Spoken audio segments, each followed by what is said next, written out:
It's our last show before the All-Star break, and the Celtics pull out a stinker. That was pretty Something gross like that. smelling. They win 71 to Something 69. We got a 4-man crew going tonight. This is a big ending to the first half of the season. This is the Garter Report on Celticsblog and CLNS Radio.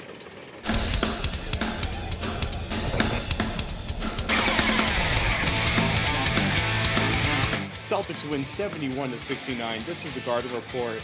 Joining us tonight for the first time this year, Ryan Hadfield from Boston Sports Media Watch and the Boston Metro, Jimmy Toscano from Celticsblog, and Evans Clinchey from Celticsblog.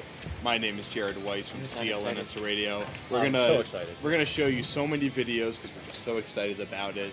Yes. Remember, this show is on iTunes, on the CLNS Radio iTunes feed, and you can hear it played on CLNS Radio in its audio form. The day after the game in the morning, sometime around 8:30 to 10 a.m. or so. Yeah. We'll let you know, so check CLNS Radio for that. Also, you can find it on the Celtics blog YouTube page, SB Nation affiliates. What up to SB Nation? So we're going to break the game down for you, but we're not really going to this is a pretty hideous game. We're gonna let you know exactly what happened, and then we're gonna talk about Jared Solinger, who actually gave a press conference today before the game, which is kind of a rare thing to see an injured player who's out for the season give a press conference before a game. And then we'll talk about some quotes that Kevin Garnett said tonight that definitely are going to be a talking point for the rest of the Celtics media. And then we'll take a look at the what's going to happen over the All-Star break and the week after that at the trade deadline. And then we'll wrap the show up with a great clip from a video that our own Jimmy Toscano did during his day job at Comcast Sportsnet New England. Working hard over there. Absolutely. Absolutely stick around for the end of this. It's a clip from a video that he did. I think I peed my pants like the first 3 times that I watched it. Don't tell too many people that. That's what smells. We were wondering. It was a stinky game, like I said. So they win 71 to 69.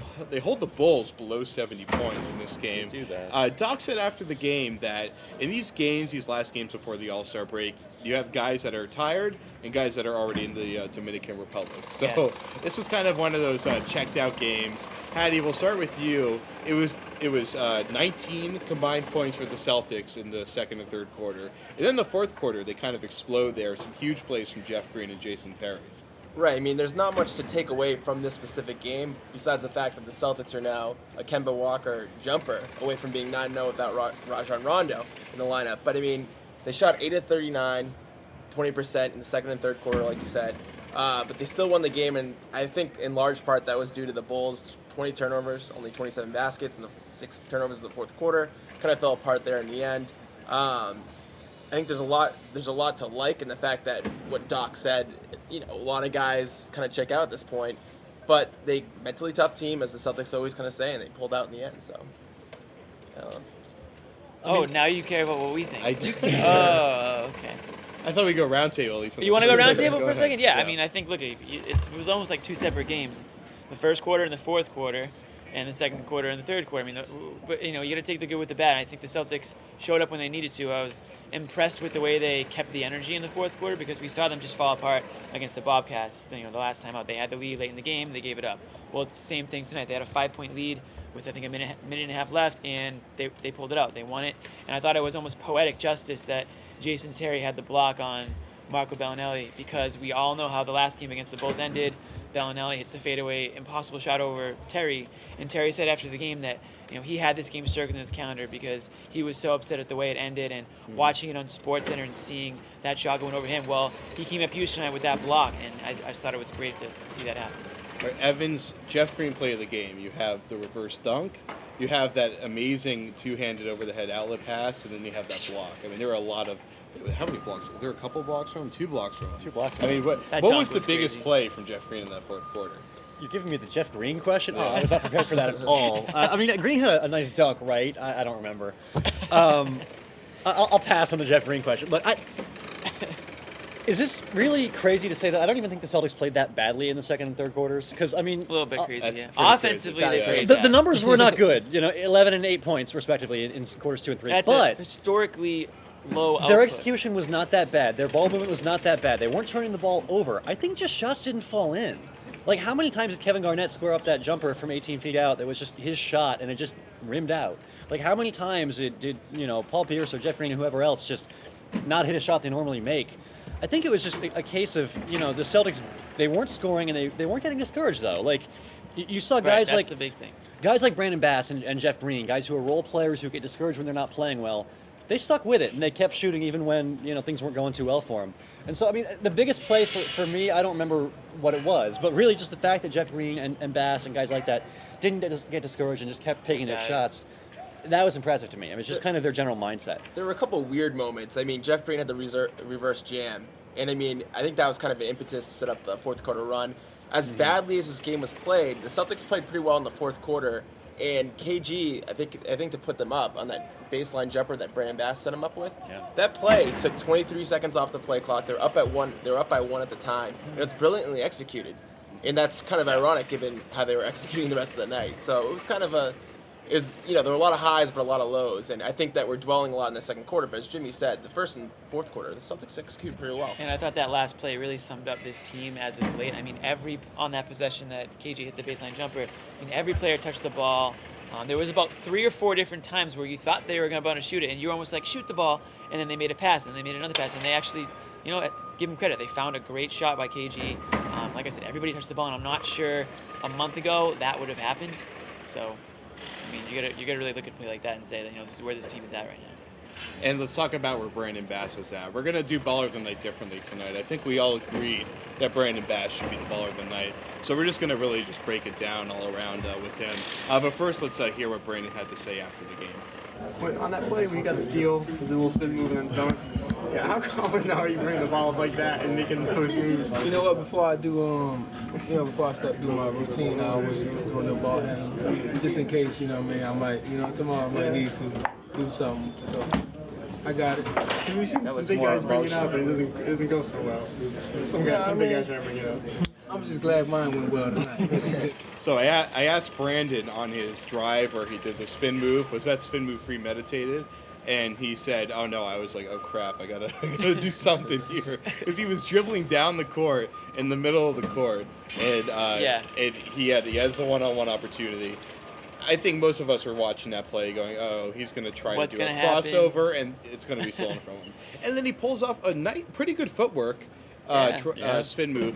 Might have traveled because he did spin at like the 3-point line. Every other play is a travel that doesn't go called. It's true, but he just had a nice sequence of plays where the momentum was really building with the crowd, who was out of the crowd was out of it pretty much this entire game. I mean, it was a pretty empty stadium. It was a sellout. It woke me up. That woke me up. It was a sellout, even though we saw about half the seats empty there. Yeah, but it's always a sellout, right?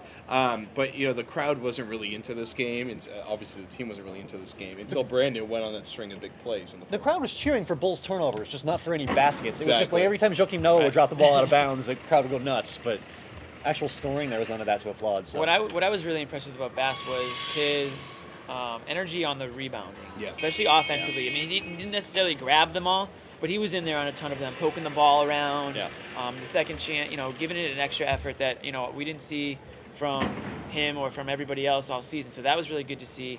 I just think that's the type of plays that they're going to need now. When they're down these guys, they're going to need guys to really dig deep and reach in and make the extra play. And I thought that he did that a lot tonight. Well, Hattie, we talked during the game about Brandon Bass, how like the first half of the season he seemed lost. Yeah, I mean his numbers are down, both rebounds and points. And you talked to him a little bit about this after the game.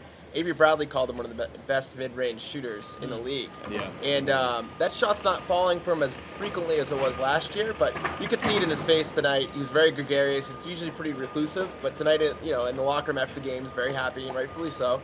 And he talks about needing to get down dirty, like Jimmy was saying, and getting rebounds and getting in there. Because Celtics need that. They're a porous rebounding team. They need a guy like Bass to step up. So I mean, tonight. Again, his 2 baskets back-to-back. He also set up KG in the fourth quarter for the big basket to put them up by 3. Big pass. Definitely the ball of the night. Well, a big sign from Brandon was when he walked out of the shower and walked past all of us, he was smiling. Right. And we really haven't seen that for a while. Yeah. We haven't really seen a lot of Bass smiling, but you were right. After the game, he really wanted to talk, and that's very unlike him because he is a fairly introverted personality. Yeah, he's a shy guy. He's usually camera shy, and this was surprising. I shoved my camera pretty much like in his face when he was doing his post game, and he like looked into it. He was like happy to see it. Usually when I do that, he's like, oh, my hair doesn't look good, even though he's a shaved head. And he's actually said that to me before. And I think when he hits his stride, he's one of those guys that's very wavering in his confidence and his self-esteem with his game. And when he gets his stride, you can kind of feel it in different ways. Yeah, so now the question becomes, can you sustain this performance into the second half? I mean, he had, 14 points and 9 rebounds tonight. What if he comes out on the West Coast road trip and has another, 4 points and 3 boards stink bomb? Like He will at some point. It's going to happen. Right. So how does he take it upon himself to kind of continue this run into next week? It's going to be tough for him, right? Like I don't know. I mean, the key Say that is for a lot of guys. I mean, you don't know how they're going to respond in the second half. But I mean, the good thing for him is he's a guy who's in shape. He's young enough where I don't think there's wear and tear on him. No question. Relatively healthy this year. Yeah. So I don't think that there's any reason to think that he's going to break down or anything like that. I mean, if anything, I'd be worried about the other guys in the team like Kevin Garnett and Paul Pierce, but we found out has a pinched nerve in his neck. But I mean, those guys have been healthy too. So there's really no excuses for this team right now. I mean, I wasn't talking about physically though. I mean, Brandon Right. Bass Oh, has always just been mental. And Yeah, not to cut you off, but I mean, Go he's ahead. been a different player since Rondo's been down. I think he was one of the more outspoken guys about ball movement and getting the ball enough touches and feeling the ball. And it's kind of ironic because Rondo would give him the most open jump shots in the world sometimes. And I just think that something happened with him. He's getting the ball more and he's getting more confident. yeah, I mean, Bass is a really interesting case study in this idea that physically the injuries are killing this team, but mentally it's just instilling more and more urgency. Each time a guy goes down, everyone who's still healthy wants to step up and do more. And Bass is a guy that's doing more. And things like getting rebounds and getting in there and becoming involved, eventually that will set up his offense and set up the other parts of his game. So. And what's important to note is that he played the entire first quarter. He's had a lot of games this year where he plays poorly right out the gate and he gets pulled pretty quickly. But because Kevin needed to rest a lot and Kevin barely played in this game, and Doc made an effort to try to rest him, which seems to be counterintuitive to everything that those guys have been saying the entire year, of course. But he stuck with Brandon the entire, because I think Brandon made a couple mistakes that kind of looked, were like, oh, another Brandon Bass night, pretty early in the game. But then he really started to turn it on towards the end of the first quarter. So I think it was one of the few times this year where Brandon has really been stuck with through the first quarter and gotten a chance to get rhythm early in the game. Because Brandon's the kind of guy that usually doesn't find his rhythm late in the game. It's either it's there or it's not. Right, and I think it's a little bit of that, and it's a little bit of like there's no other option. I mean, with Right. Sellinger out now, you got to stick with Bass through the good and the bad. I mean, With Melo showing that he's not really ready to do it, which Doc admitted to. Yeah. Right. I mean, Melo's not really. He's their fourth string He's not center. an option. I mean, it's not he's not an option. issue. He's not an option. So, I mean, I think one of the things where you just got to hope that Bass is on his game more often than not. Okay, let's go from another center, Fat Melo, to the starting center for this team, Kevin Garnett. He had some comments that kind of came out of nowhere tonight. He said that this will be his last All-Star game, and it seemed. Let's take a look at it. Might have misunderstood you, but I did just say something. I thought you said when you talking about going to the game with your family. I thought you said it might be your last All-Star game. If I misunderstood, This is that. why did you say that? Right now. Still has 2 years left. Yeah, I don't know what I don't know. I just feel like there's some more than grateful to going. I'm not gonna have like I got more All-Star games in me or whatever. So I'm actually enjoy this with some friends and family. That's what I'm doing.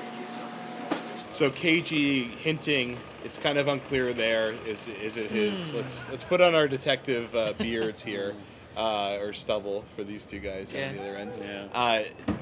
KG, at first it kind of sounds like he's saying, "Oh, I'm probably just not going to be good enough to make it again." But then he drops that very, very tiny bomb of I know something that you guys don't know. Basically saying, Right. we don't know what he means by that, but this is something we've kind of brought up a little bit on the show. Just quickly, let's get your quick take on this. Is it possible that Kevin walks away after this season? Anything's possible, sure. But I mean, that was actually unintended, but I'll take it. I think that it's ominous. Obviously, it's kind of like some shady remarks. I think that talk radio is gonna have a great time with it. But at the end of the day, I think that this team is really driven on the here and now, as they've been all year long. So I don't think it's really a distraction. I don't think KG really has any like Brett Favre, Favrean. I don't think he's really Brett Favre-like in the sense that he's going to come back and waver back and forth. I think he made a commitment to the team, and I don't know, he kind of recanted there a little bit, so I don't want to look too much into the remarks. He could have just been in the moment, reflecting about all of his All-Star appearances, and I don't think we should really give it too much weight. But I don't know if he's going to the school of Ray Lewis, where he announces his, this is going to be my last year right before the playoffs. Then all of a sudden the Ravens are playing, the best football in the NFL, and Lewis retires on top. I don't know if that's the direction he's thinking about going, but I thought that was definitely an interesting topic, an interesting thing that he said. Because listen, he was voted in by the fans. I don't think that he would have earned a trip to the All-Star game this year, and I'm pretty sure he said that too. He's been pretty clear about that. Right. Subtly, yeah. So maybe it's just one of those things where he doesn't think that he'll be voted in next year. I don't want to look too much into it. But there's obviously, you have to kind of look into it a little bit. Sure. Because it's one of those things where Doc and Danny are going to want to know how do we build this team going forward. And obviously Garnett and guys like Pierce are important to the team next year as well. But it's really important to note before Evans gets that thought out there that he was not asked specifically if this is his last All-Star game. A follow-up was asked, but he said this unprovoked. Right, and right. He has pretty clear intentions when he brings up the phrase, "This will be my last All-Star game," completely unprovoked. Yeah, sure. I'm sure he had some intentions, but I think he was just trying to imply that he's getting old and, he's 36. He'll be 37 at the All-Star break next year, and he doesn't think anybody's going to vote for a 37-year-old to start the All-Star game or be a reserve even. I mean, that all makes sense. And maybe he's just not going to go anymore. Maybe he's just going to refuse to go and take the fine. Yeah, I mean, at a certain point, he's like, guess what? I'm 37. This isn't for me anymore, right? That's what I initially thought he was getting at. Yeah, me too. Yeah. And I don't think KG's the kind of guy to drag out his retirement decisions publicly and make a big spectacle of it. Like you said, he's not Brett Favre. Right. I don't think he'll do that either. When Kevin Garnett had the decision to retire or not to retire this summer, what did he do? He went home. He was, had the privacy of himself and his home and his family, and he made the decision by himself. And then he announced he was re-signing for 3 years. It was all private, and then publicly he made his announcement. There was no long public spectacle of it. Right. It'll be more declarative than tonight. Tonight was just, I think it was too vague either way. In the grand scheme of things, tonight was a throwaway line. I really don't read too much into it. And he knows something that we don't know. He knows a lot that we don't know. He's an NBA player and we're not, but whatever. Okay, well, convenient segues into this one. Jared Sullinger talked before the game, and we didn't know a lot about what's going on, but now we know more, and we'll let you know more too. For a guy that's had basketball part of his life, how different has the last few weeks been for you, not being able to kind of be out to do what you've been able to do? It's been really different. Actually, I haven't been doing anything besides Twitter and playing video games and catching up on movies. That's about it. Started on thumb injuries? No, arthritis in the future, but no thumb injuries. Did the doctors tell you this should solve all your back problems, or is there potential that? Yeah, no long-term limitations. I should be good for the rest of my life. So, I wasn't having back problems. It wasn't sore. Nothing was bothering me. Against Sacramento, came out. All of a sudden, I jumped, went to go for a rebound, came down, kind of funny. My back went out. So that's when we made the decision the next following day when I was in excruciating pain to have surgery. And what was your reaction when you just had become a starter, and then like a couple of days later you're having back surgery? It was a sign of relief to get it over with, get everybody out my face about my back. So I'm pretty happy about it. Actually, in the long term, I think I'll come back better. Just because with the back problems, I had limitations. Doctor told me with the 2 discs being herniated, it was only making my legs weaker. So hopefully that's a sign that I might be able to get off the ground more than 2 inches.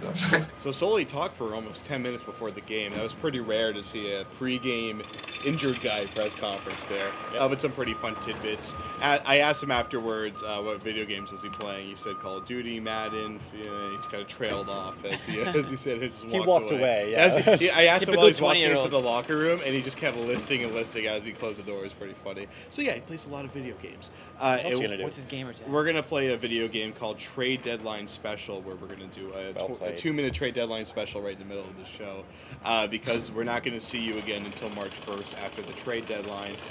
So just somebody yell out a trade you think is going to happen, or does everyone think that this roster is going to stay exactly as it is? I think we might trade Ryan for Evans, to be completely honest. Oh, you mean the Celtics? There you Wow. go. Sorry. Wow. I'm not sure the salary cap would work, but Really forced. Yeah, I'm paid way too much. You want to go? I mean, I was going to make the point that I think kind of addition just by experience, meaning like Jeff Green, I think, is adjusting. His first 42 games, he averaged 10 and 41% shooting. Last 9 without Rondo. Going into tonight, 15 on 53% shooting. You have Avery Bradley, 21 games now. He's starting to really pick it up. Terry's averaging 13 and 56% shooting his last couple of games. That's 9 games, I should say. So I think that the chemistry of what this unit is almost like an addition in a way. I mean, I know they've lost a lot of bodies, but I feel like those guys kind of acclimating and Green really kind of fully being a presence will kind of substitute for any possible trade, because I don't know if they have any assets they're willing to give away. Well, can we agree on 2 things? One, Jason Terry, the way he's playing, it's pretty much like they just signed a new guard onto the team Who they a few thought they weeks were ago. getting. Yeah. Exactly, because he was not playing well before, and now he's really shooting pretty much lights out, and his overall offensive play has been good. And Doc has said for like 4 games straight that he's our defensive stopper. Like, he keeps saying that Jason Terry's our best defender. Yeah, He's I think making huge he's defensive kidding, plays. but whatever. He's semi-kidding, obviously, because Jason Terry is playing good defense. But Right. the other thing I think we can probably agree on is that Avery Bradley's defense is so unbelievable, and he keeps getting better and better every single game. He's now turning into a very dominant aerial defender, like Dwayne Wade-esque in the way that he's able to affect shots as a shooting guard. That it's going to be almost impossible for them to get good value if they decide to trade him. Yeah, I don't think they're going to trade Avery Bradley. I really, really don't see it. I don't think there's going to be any major trade. I mean, if the goal here is to build a rotation for the playoffs, they've already done that. They know who their best 8 guys are. I'm including Chris Wilcox as their 8th man. And all they need now is a little bit more depth. I mean, we've heard the Sheldon Mack rumor. You can sign him as a backup guard. Sign 1 or 2 more guys off the scrap heap and fill out your roster. But they know who their top guys are. They're going to take them into the playoffs, so they're pretty much all set. Yeah, I would agree. I think that they're almost like so thin now, where the assets that they had maybe to trade, they don't really have anymore. I thought there was a greater chance that maybe a guy like Bass or Lee could have been traded. Not that I'm saying that I wanted that to happen, but there was a chance that maybe they bring in a bigger guy in return for one of those, or a point guard for one of those guys. But I think, listen, they're 8-1 in their last 9 games. They're 28-24. They're playing the best basketball of the season. Going into last All-Star break, they're 15-17. They had lost 5 in a row. I think they lost 7 of 8. Good stats. And did you see any Love it. trades then? Obviously, the salaries were different and everything, but Danny Ainge, my point is, Danny Ainge just believes in this guy. Because look at what happened to that team after the All-Star break. They turned it on. They made a postseason run. It ultimately fell short. I think that the Celtics can't really get that much better through a trade. I would be very surprised if they made a big trade. I think the only thing you're going to see is you're going to see Ainge waiting for the dust to settle and picking up a couple guys like he does every time around this year. A couple of guys that were bought out after maybe being PJ Brown's of the world. PJ Brown, Exactly. Sam Cassell. I mean, Right. If the Troy Murphy's hopefully not that bad. But I mean, all these In that- rumors that we've... Go ahead. I was just going to say, it's nothing going to be major. Might be Right. one of those like end of rotation type guys that can burn some minutes. Right. All the rumors that we've heard about major guys, your Josh Smiths and Marcin Right. Gortats and DeMarcus Cousins, when was the last time any of those turned out to be true? When was the Never. last time we heard a rumor about Danny Ainge plotting a trade midseason that actually happened? Well, Whenever the Perkins trade was everyone it knew came about out of that. nowhere. Yeah, exactly. Whenever the trade deadline comes along, one of 2 things happens. Either it's nothing, or it's a trade that nobody saw coming in a million years. Mm-hmm. And so, what are we doing here? What are we talking about? I think we're looking ahead a Speculating. million years. I guess. Coming. Yeah. A million plus 1, right? I don't know. But okay, so we're all in agreement. We don't see a major trade or much of a trade at all. No, Done. it just comes down to what is going to be available in the basically athletic big man market. and the ball handling capable guard market. Right. And what's important to note is that Doc said before the game, they're no longer looking at positions. They don't care about finding a point guard or a center. They're just looking for guys that can play, is what he said. He said that last year too. It's And true. It works. He did say that. But they just need, like if they sign, let's just say, let's pretend Jason Collins is on the market as a free agent, and they wanted to bring him in. They would want to, the fans or just the people would say, they want to bring him in because they just need a long guy that can play on-ball defense on centers. But the thing is, we've seen Jason Collins out there, while he's definitely very good in the locker room, and everybody likes him, reporters, He sets great teammates picks. like him. That is a value. No. But for the most part, he hasn't really been a difference maker for this team. Well, I think Doc was pretty clear that he wants to find guys that it doesn't matter if it's like Carl Landry, for God's sakes, like a guy that's like a 5'11" power forward. But the point is, Carl Landry, even though he's not going to fit as a defensive impact guy at the power forward position, he's going to be able to be productive for this team, and that's what they're really looking for. You're not getting anybody nearly as good as Carl Landry. You're looking more on the scale of like a Kenyon Martin or. Well, you're looking more like a Jason Collins type talent. Yeah. And Right. Celtics have two things going for them. If that situation arises, they've got a team that can, potentially go deep into the postseason, which obviously a player's going to be interested in, and they have roles available because they're so thin right now, and those two things are going to hopefully put them at the top of a lot of free agents' wish lists. Yeah, I mean, the reason they signed Barbosa and Chris Wilcox and Jason Collins and all these guys is because they were injury insurance. Sure. Well, guess what the Celtics need now is more injury insurance. Yeah. So guys will want to come here. Yeah. Okay, so we all agree that preseason depth probably important, as we've seen, and we all agree that having a star actor on your show is equally important. Evan's known as a famous actor, but Jimmy, why don't you tell us about the clip we're about to see? He's already going. I haven't even played the clip yet. I will preface this by saying you made me put this on the show. I'm not trying to throw my I loved it. skills I out want to there. see it. I want to see it. I want everyone to see it. So, at my day job or night job, depending on the day, at Comcast Sports at New England, sometimes we run into a little free time. So, A little bit. a video editor, Adam Hart, decided, last year we made this movie trailer of this character, Jimmy Canada, who, long story short, held a reporter captive in Canada. So this time we decided to make a skit of it, and what it is I am Jimmy Canada, and I'm the reason for the lockout. So Adam Hart did all the writing and the directing and the videography and everything, and it came out pretty. I think he made me into somebody who looked like I knew somewhat what I was doing. This is 100 takes into the into the act by now, but here's a small clip, and if you like what you see, you can catch the whole thing on csnne.com. Click on the Great American Hockey Show link, and the entire skit will be there for your viewing Link pleasure. below. We'll put the link below and post that link for the show. That link right there. Yeah. You can't click on it in this clip, but just copy and not copy paste it, but remember it and put it in your URL. Wow. Okay. All right, let's take a look. It's simpler than that. Enjoying my lockout? I should have known, Jimmy Canada. Call me the Puppet Master. No, don't call me the Puppet Master. Reginald! We gotta come up with a better nickname, bro. It's been like 2 years now. The Puppet Master? Yeah, oh yeah. The Puppet Master? Yeah, how about Stretch? It would be ironic. You're fired. So I don't think a lot of people know this. Toscano is actually French for Canada. So fun facts you're learning on the Garden Report. So we're going to let that fun clip be the last thing that you see from the Garden Report besides my face talking right now.